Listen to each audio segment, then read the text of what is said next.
Good. Welcome to the updated version of why there's so many fat hypnotists, NLPers, nurses, and nutritionists. It's one of my subjects I really like talking about because it's one of those ironic things that when you first get in the field, if you go to a conference, sometimes people are surprised that, that they walk around a hypnosis or an NLP conference and, man, there's a lot of very overweight people, not just overweight, but obese. And we're the ones that help people. Now, some of the overweight people can help other people lose weight, and it's kind of interesting, And I'm not saying you gotta, have a 10% body fat or anything like that, but why? What's going on, right? So let's just jump in and talk about it, right? So type ready in the question box if you're ready, and I think everybody is. Great, great, great, great, good. Now, so here we go. What would happen if you could discover why so many professionals, especially those that help people lose weight, have weight issues themselves? Because it's no secret that the number of fat nurses is over 50%. If you walk around a hospital, it's like, wow. And a lot of people would say, oh, their work's changed than that. But high stress, there's a lot of factors, but that's just a fact, right? Many nutritionists have weight problems. The number of overweight hypnotists and NLP people, quite high as the general population or more, I would say, right? And it's funny because these are people with the answers to the problem in some way, shape, or form. Or they've been trained in it in one way, shape, or form, right? And we always say, but we help others. I know some people that are quite big that can help other people lose weight, but it doesn't seem to work for them, right? We help others lose weight. It worked for us for a while. Many of us get in the field. I had a lot of people start studying hypnosis because they lost weight with hypnosis through a general, one of my clinics, when my clinic's rocking. But what begins to happen, you move from doing to knowing. So it's the difference between knowing something and doing something, right? And also there's overload. There's all these other factors that begin to come into play. But when it happens and if you're too overweight, you start feeling like a fraud. Even though you can help others, it's like, geez, you look in the mirror, you're like, oh my God, right? I know in my case, I was at a conference and I had to lay on the bed and take a deep breath to zip up my pants in one of my favorite suits, my conference dress suit. We all have that, even guys, right? And so it's like, wow, what happened to me? I had some good muscle mass. I weighed about 180 something, I was working out hard, eating healthy, and doing that. But it was like, wow, what happened? But and I ran a big weight loss clinic, but I felt like a fraud once I really saw the scope of the problem, right? And if it stops you from really going into the weight loss market as a hypnotist or a NLPer or anything, right? Let's face it, that's the number one market. It's huge. At any given time, over 50% of the population is trying to lose weight. 40% seriously, they're buying stuff, they're trying stuff. So it's a great market. And if you feel like a fraud, people can sense that, right? Now, here's what's tried. Even with us and the general population, a low-carb diet, right? A low-fat diet. Now, it's interesting, these two clash sometimes, right? And each one will argue with the other, right? People will do high cardio exercise. But some of the most unhealthy-looking people are the people that do an awful lot of cardio, right? What's the joke? Sometimes you walk into a health food store and the people look like death warmed over, right? Right? People do weight training. And one of the problems that happens is people seem to go one extreme or the other. They're doing boatloads of cardio and no weights, or boatload of weights and no cardio. That's kind of what happened to me after.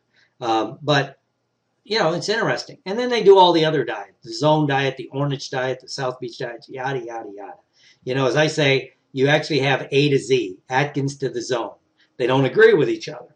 They all have evidence to prove that they work. A lot of them are written by doctors with, clinical evidence. I still remember 20 years ago, the big fight between Ornish and the Ornish healthy heart diet and Atkins and his high protein, low carb diet. They both had research, right? But they were diametrically opposed, right? But here's why it doesn't work, right? Basically, people are using out-of-date information, right? They're doing things that doesn't work anymore, and we fall into the power of marketing lies, right? The power of marketing lies, and mass marketing works. We all fall for it, right? And then there's medical and nutrition lies, right? Just read a story, just some stuff being released again, that saturated fat isn't that bad for you. It's not a big contributor to heart disease. And when I say saturated fat, like things from meat and this, and it says, not processed, but, which is kind of going back to what Atkins said, 40 years ago. They get the idea of fat. And what happened was, it's a medical thing that they found in a flawed study. And what it was, and it had to do with meat and then high cholesterol and all this other stuff. But they didn't separate the difference between like a lean cut of steak or eating chicken or anything with like bologna and sausage and highly processed food, which has all the other things with it, right? But then people lump fat bad. And so people, then they became fat phobic and they wouldn't eat any fats, right? So, but then it becomes a big myth that becomes the truth. I was just telling a guy, we were talking, and I was sharing him some of the research about protein, like using, protein powders and protein bars. He's kind of a bodybuilder guy, but he's fat. But he goes, no, that can't be true. I'm saying, yeah, don't believe it. It was only one of the studies was done by NASA, and you can't trust NASA. I mean, but it's like interesting. And what it was a roundabout sort of study, or the kind I like to read. Wasn't funded by a food company or a pharmaceutical company. They were looking at things for their astronauts, right? Because basically there's a war going on for your mind, and the people that win that war win. Unfortunately, your body will follow, right? And what's happened is they found out how to use your genetics against you, right? How to use our genetics against us. And then what also happens is a lowering of standards. As we get bigger and bigger, then it becomes, well, that's normal, that's natural. Is it? And I ask everyone to flip over every once in a while and watch Turner Classic Movies, if you have cable, right? And watch movies from the 50s and see how generally thin the population was, right? Just generally thin, right? And of course, it was before a lot of the things we know about exercise, so that all the actors weren't all buff, muscular guys, but still, they were just generally thin across the board. When you look at group scenes, when you see this, and then you watch a modern movie, everybody's so much bigger, thicker, which means, and when you're thick, when you turn sideways, if you're thick, that means you have that internal fat, right? And then it becomes the norm, and so, it's normal, and then, and we accept that. Oh, this happens to everybody at certain ages. Really? I don't know. When you look back in history, it doesn't seem that way. And then what happens for us as NLPers and hypnotists, even sometimes nurses, psychologists, and even sometimes athletes, is the mistake of the intellect, I call it, right? That your knowledge begins to stop you. You know a little bit about a lot. But the bad part is your knowledge was locked in at a certain place, right? And so it's hard for a lot of us to update our information. Like talking to that bodybuilder guy, and he was like, no, and about whatever, how much protein, right? And it's like, well, I'm just telling you what they found lately, but his knowledge was stopping him because he couldn't let go of old ideas, because then you get stuck in place. We all do this, right? We do it with our training, however you're trained first in hypnosis or NLP, that becomes, kind of your mantra, and you kind of follow that. And you really have to work at broadening it, opening it up, and just adding more and more new and different things, because it's easy to get stuck in place, especially if that place really worked for you at one point in time, right? And a lot of this is habits learned young. You know, used to be if you were, you skip a few meals, go on a little bit, cut your fat and your carbs down a little bit, and weight would just fall off, right? Well, that was in your 20s, right? Well, your hormones were different, all kinds of other stuff were different, and it worked. Now, all of a sudden in your 40s, 50s, you want to do the same thing. Doesn't work. If anything, it's the opposite effect, right? Because there's a new reality, and this is what you have to adjust to, right? So then what part of this is, are you getting better or are you getting old? And this goes back to also accepting the status quo. You can get better with age. You don't have to get older, right? Old is a state of mind. You can rust out or wear out. I'm going to wear out, right? But, you can continue getting better, but you have to be updated on information and all kinds of things, right? So here's what you need to do in 4 steps. This is why we get stuck as professionals. First of all, realize the scope of the problem, right? And get correct information. Let go of the old mindset. Be open to change. And this is hard. It's easier said than done. As hypnotists, we get stuck in knowing what we know, right? And then even if you go see another hypnotist, sometimes what begins to happen is you start critiquing their hypnosis. Oh, I like that. Ooh, I got to remember that, right? Or NLP or anything, right? Or you're clashing it with old ideas, right? Then you need to personalize your plan. You need to let go of knowing, right? And just make a new plan for you and stay in the basics, right? Well, because the basics are the key. And the basics are what's changing a little bit, right? And again, you have to be able to step back, look behind the curtain, as they say, right? And the basics work. In the martial arts, people are surprised if they sometimes they'll go to a weekend, a martial arts weekend, or an all-day training. And everybody in the room is a black belt, many years. I just did this a couple months ago. I went to the other coast, and it was an all-day thing on kickboxing, which isn't my thing, but it was fun, and I like it, but we spent the whole morning working on a couple of very basic moves, right? And one of the guys hadn't been in martial arts. He was like a purple belt or something, right? Was surprised that, I've been in it, let's see, my daughter's 33, almost 30 years again, right? These other guys literally their whole lives, and we're still working on this like front kick block punch combination, right? Over and over again, right? And the guy running it, the master running it, the sensei master running it, said, well, it's because you forget the basics, that little bit of sloppiness sets in. And when that little bit of sloppiness sets in, that becomes okay because you have other things that can counteract that. And then you're down that slippery slope. So every once in a while, you need to go back, work on your basics, right? Again, use another sports analogy. Peyton Manning just set all those records last year in the NFL, passing yardage, touchdowns, all that. Fortunately, didn't win the Super Bowl, but still did all that, right? Great quarterback, one of the greatest of all time. Same with Tom Brady or Drew Brees. What do they do in the offseason? They go back and work on the fundamentals of throwing a football. I mean, the guy threw for 5,600 yards or something last year. Drew Brees almost 5,000, and same with Tom Brady. They know how to throw a football. Why are they doing this? They're staying in the basics, right? And we forget some of the basics. And what's happened is they've changed what the basics were and started us down this path, right? Because in a way, we are special. Our skill set brings special problems, right? Because we have to learn how to stop the editor. If we're listening to a hypnosis or an NLP process, right? We have to stop the editor and just go with the flow, right?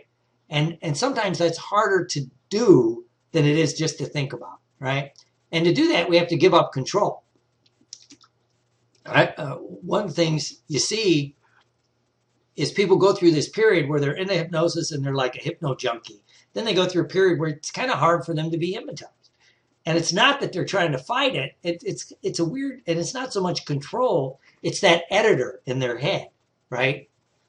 So the first step that you have to do, right, is look at how the food industry's changed. I would say this. It's not our fault that a lot of us get fat at the beginning, right? Because, we dream to be that healthy, lean, vibrant person. The walking model of what we do, the power of the mind to change our diet, to start the exercise program, to become the very best at what we do. Yes, that's what our dream is, right? But then what's happened is we've gotten bad information. Things have shifted. It's not our fault, right? Because, there's almost a conspiracy. Again, it's a battle for the mind. And they've learned how to use your genetics against you. The food industry has, right? Our basic genetic code, which has kept us alive for, as the current human species that we are for a couple 100,000 years, right? They can manipulate that, and it starts a chain reaction. So it's not your fault, right? And then it's reinforced by, even the government with the FDA, which is kind of controlled by the food industry, food and drug industry, yada, yada, yada. So all of a sudden you don't know where to turn. And so it's fascinating, absolutely fascinating, so you have to get the correct information. And that sometimes is kind of hard to look behind the curtain, right? And then, and then you become a warrior, if you will, right?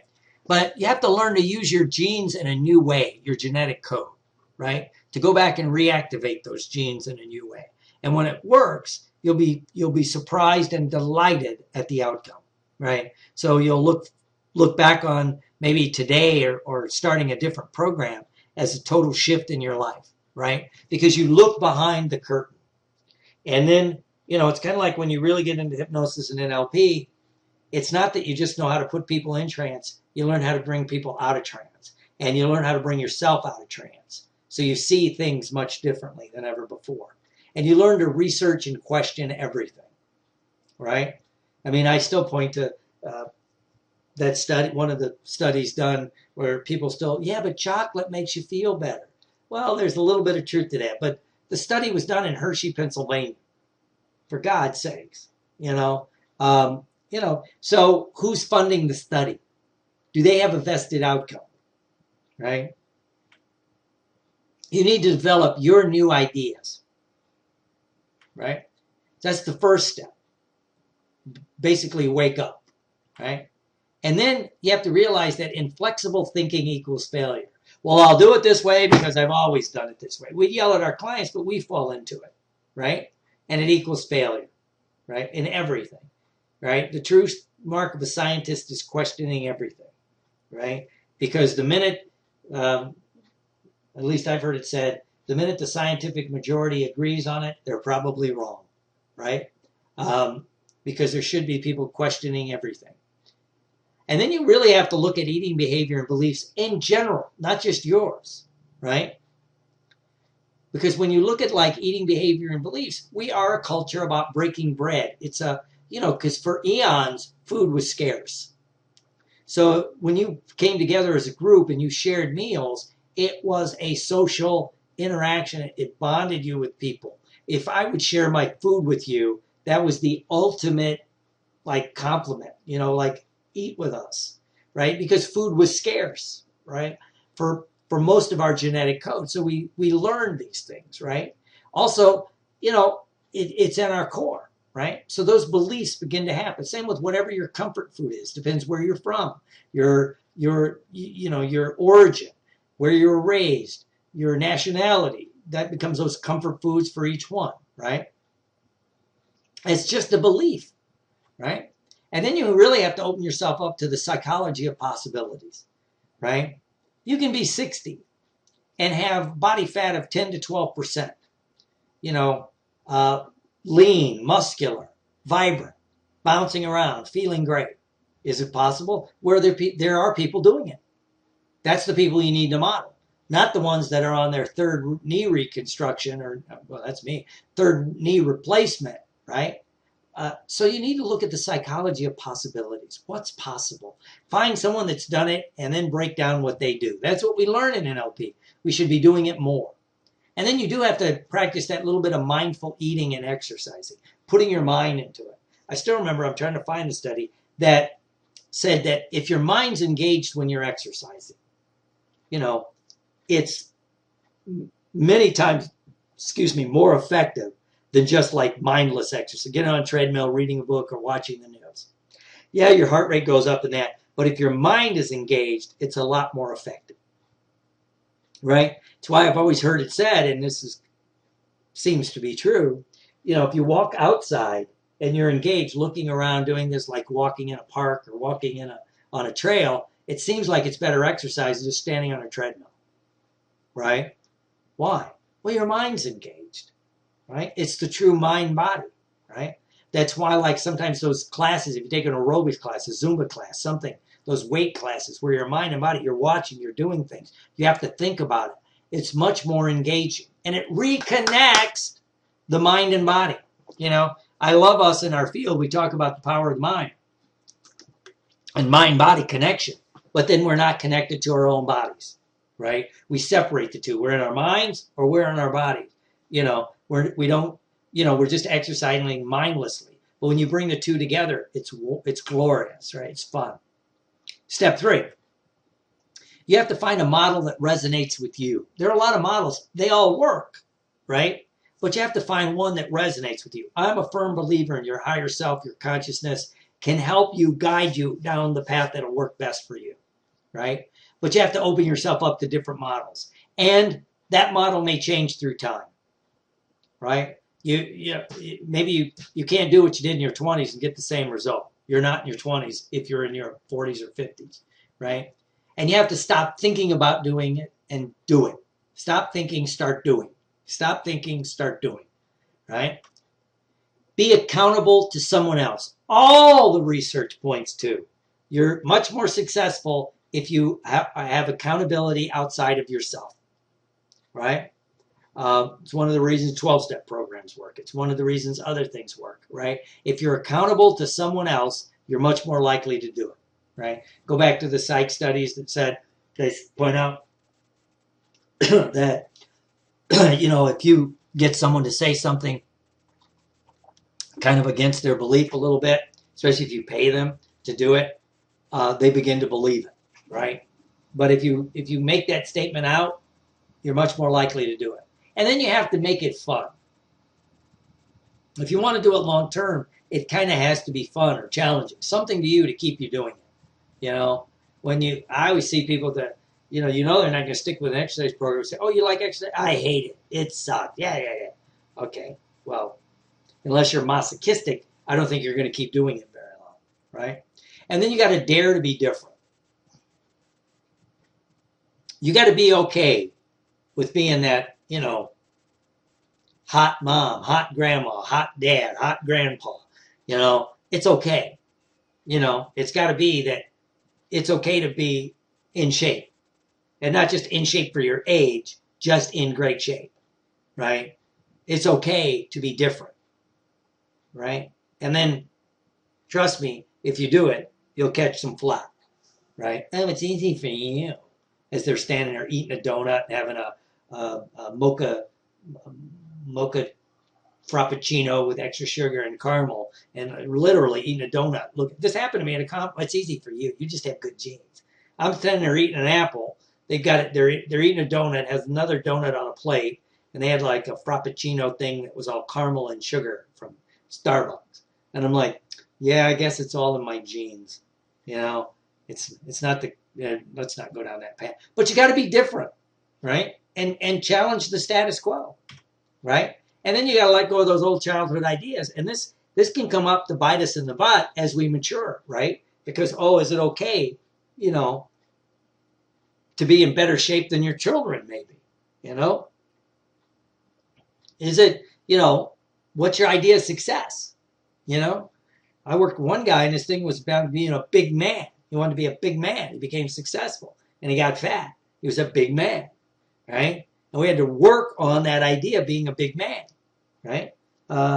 You see it in bodybuilding. Guys, one reason they get bigger and bigger and bigger, trust me, it's called body dysphoria for men, where, it's kind of like the reverse of anorexia. They still see the skinny little guy that couldn't make the football team. Even though, they're 5'10", 240 pounds of rippling muscle, that have to have all their clothes custom made, they don't see that, right? So sometimes you have to reprogram what works for you. And then the fourth step, right? Realize that physically you're an animal. Yes, we are. We're physiologically animals, right? Certain things are going to work for us, not work for us. We have to realize that, right? And then you got to learn from history. The history of society in general, our whole eating behavior, all of these things, that happen, right? Then you need to reclaim that childlike fun in physical activities. Find something that's fun, then you'll do it, right? And you can work with changing your beliefs just to make exercise fun, but if it's fun, you're going to do it, right? Then you need to really become a weight warrior, a fat loss messiah, right? To spread the truth as you know it to people that care.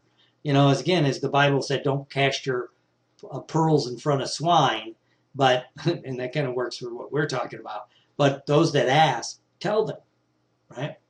And again, stay with the basics, and keep learning, keep restriction, and realize when I say we're an animal, but we're a spiritual being having a physical experience, right? You're spiritual, but you're having a physical experience. Enjoy it. Get in touch with your body. It's a wonderful, miraculous creation. Just being there alive, listening to this and doing the things that you do, it's miraculous. You should enjoy it, right? Yeah, there may be some physical uncomfortableness at times, but it's a way to also maybe spiritually grow, right? There's all these things you can do, right? So let me give you an example of like the battle for your mind. Human beings have a sweet tooth, right? Some people say, I have a sweet tooth more than others. But genetically, humans have a sweet tooth. It's why you can taste sweet. Why is this? Well, sweets bring in, so does fat, but in a different way. You have a fat tooth. It's high calories, right? For millennia, you needed the calories just to live. There would be, times you couldn't get enough calories. It was feast or famine. It really was. So when you did come across fruits, your body wants it. It craves it, right? It's what happens, right? Now your sweet tooth is there, but it's set at a certain level. What you think of as sweet, right? Same with fat. We're drawn to fat, right? The human brain evolved rapidly when we learned how to cook meat and we became meat eaters, right? Because then we were getting the fats that we needed for our brain to grow. The saturated fats, right? And, all the things that our brain needs to survive, right? It's why you like fatty food has a better texture, right? So sweet, you have the sweet tooth, right? You also have a fat tooth, salt, sugar, fat, right? And you have a craving for salt at times.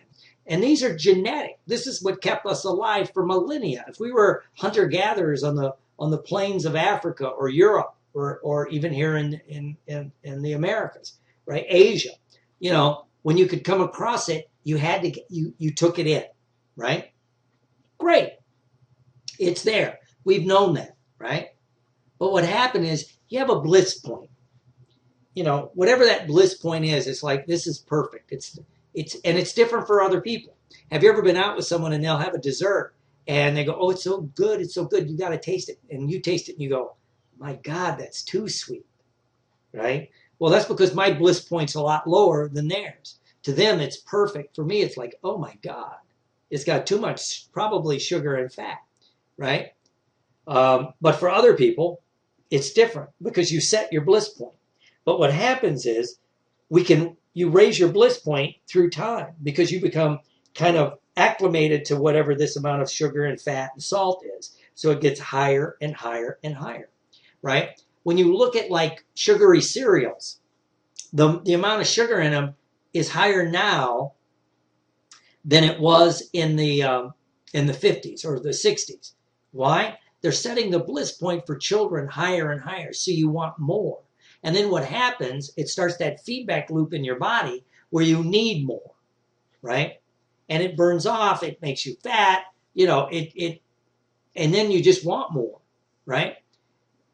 There was a meeting in the, I think it was in the late 90s. And it's because we talking about the epidemic of fat, obese children.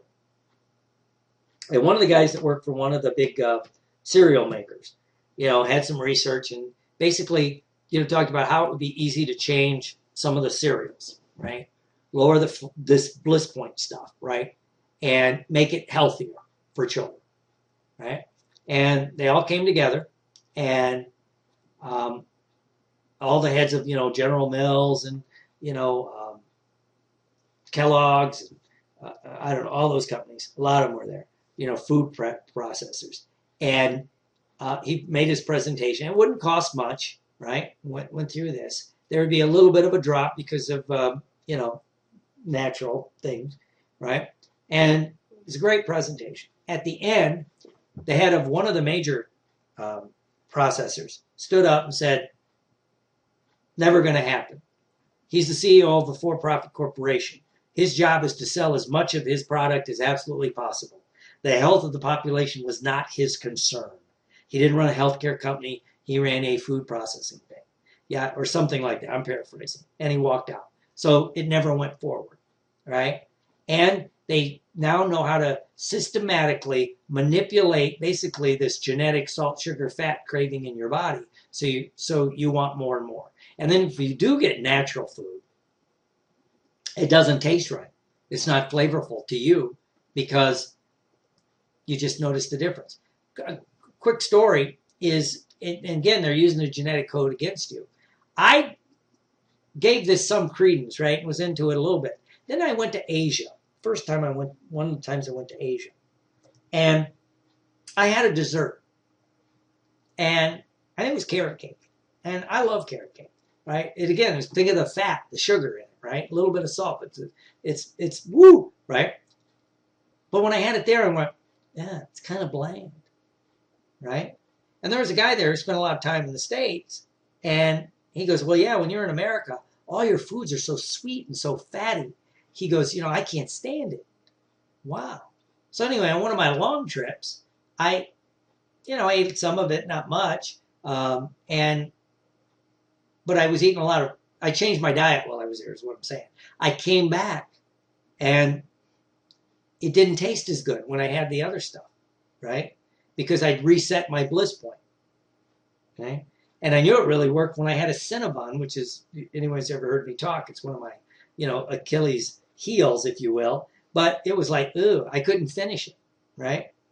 So, but this is what happens. So you have to become aware of it and realize it's actually using your genetic code against you. The thing that kept the species alive for thousands of years, with the things that they know now, they can do this. Just like with, high fructose corn syrup.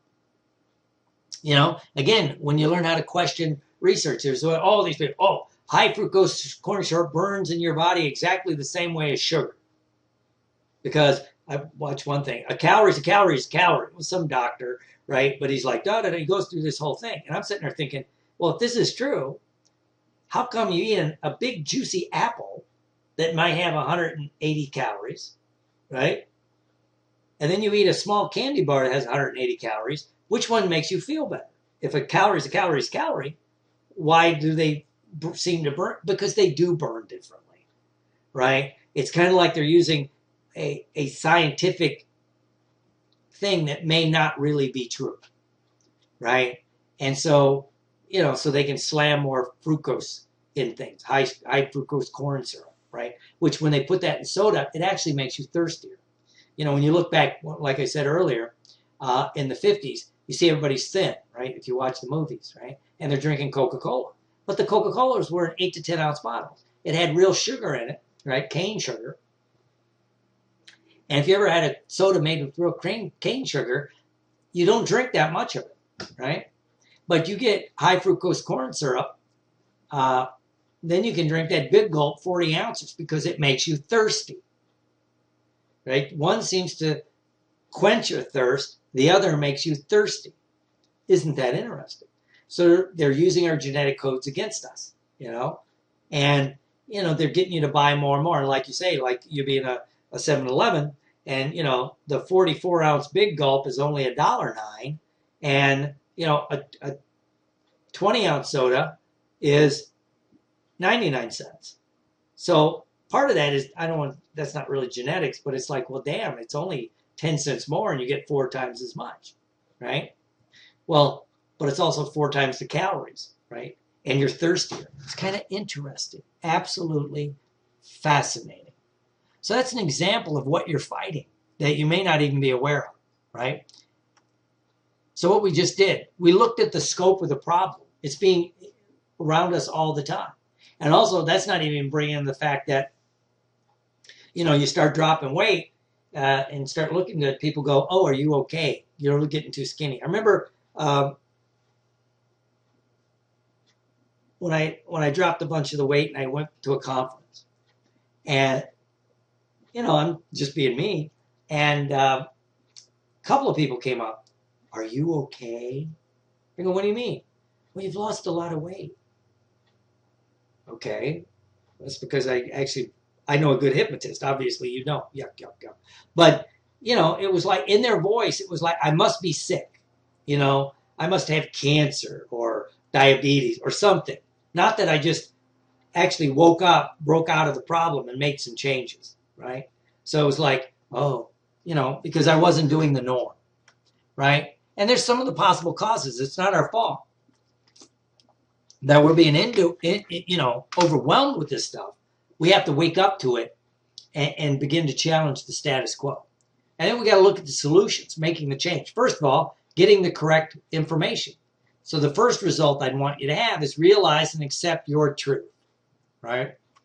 Embrace new beliefs, right? Live this new model to become a role model. Walk the talk. And then you really, for this to make it long term, you've got to take a warrior mindset. There is a war for your mind that spills over into your body, right? And walk your talk. Learn to lead the way, right? This is why I'm introducing or reintroducing and updating the Ultimate Fat Loss for Professionals. Ultimate Fat Loss. I believe this is the best course on fat loss, weight loss, and true lifestyle change available. I believe that because it's different than anything else you've seen available today. Because I've lived it, researched it, and helped many other professionals with this problem, right? And if you probably don't have this course, you're probably destined to fail, right? And you can get started at home. Ultimate Fat Loss. It's broken down into modules on a membership site. And the first one is creating a new reality. And then you have to get new beliefs and new facts, right? Develop a new you. Live the warrior way. Updates. That's what I'm beginning to add now. More updates. They're recorded so you can access them anytime. There'll be a community. People can post things and do that. I'm trying to get people more active in the, like, making comments and doing this and that. Comes with a couple of books. So the total value, if you added that up, is $906. But I'm doing it for just $97, about 10% of what the value is. Because A, you have to pay for it or you won't put any value in it, right? And if you pay for it, you're going to take it much more serious, right? So if you really want to change and you want to become that kind of person, go to www.ultimatefatloss4u. That's www.ultimatefatloss, the number 4u.com, and you can get started. I hope that you decide to do this because without it, if you're overweight, you're going to stay fat. You start blaming others because that's what people do. You're accepting defeat. You're accepting the status quo. And that creates inner conflict because you know there's a way out. You see the people that are healthy and in shape and living vibrantly. And they don't even probably have your skills and capabilities as NLPers and NLPers and professionals. And with the program, you get a new belief set. You get fact-based thinking. You get a lifestyle change. You become a true leader in the field. So what to do? Go to www.ultimatefatlossforyou.com.